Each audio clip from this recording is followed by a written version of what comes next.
2/3 of working age Chinese lack a high school level diploma. And to me, that was shocking in part because the impression we have is of the advanced universities, the excelling elementary school students in the big cities. And so we don't think about the vast mass of China. It's this kind of bifurcated population in terms of education.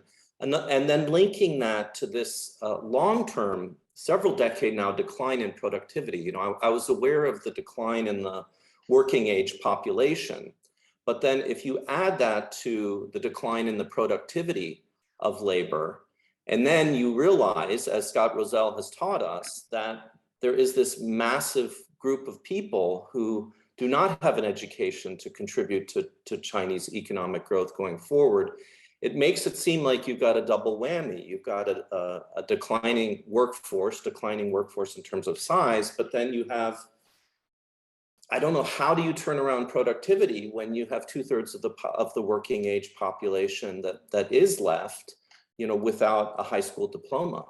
What are the solutions to that? Well, I suppose from an economic point of view, I mean, there are, let's try and simplify it just because it's nicer that way. But I mean, the two things that you should really be able to do if you want to have a good chance of kind of boosting people's productivity and therefore their living standards in the future, one is you need to have productive investment. So that's really not the kind of investment which China has been kind of noted for in recent years, which is the kind of uber or overinvestment in real estate and infrastructure, which a lot of it is, we know from the kind of misallocation of capital, bad debt numbers, bad loans, duplicative, either transportation routes or excess housing stock in tier 3 and tier 4 cities, for example. We know there's a lot of misallocated capital in those public investment programs. So what you really need is you need a vibrant private sector investment environment, and one in which entrepreneurs encouraged to do new things in areas where China hasn't really opened up its markets yet, for example, in services, already in manufacturing and export, we take that as read.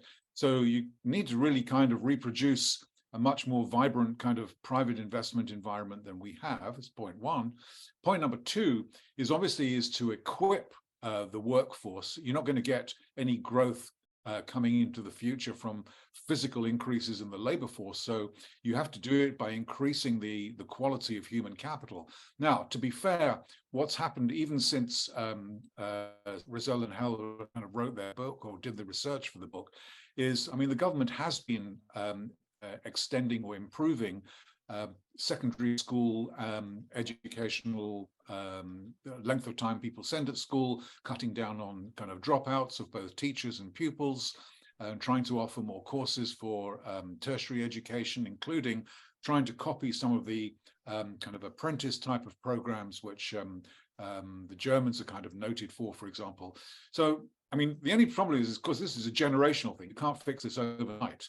Provided people get good content and good schooling in terms of what they do study, then there's no reason to think why in the longer term that this should be a constraint in China. But it's work to be done. It's a task that still lies ahead, of course.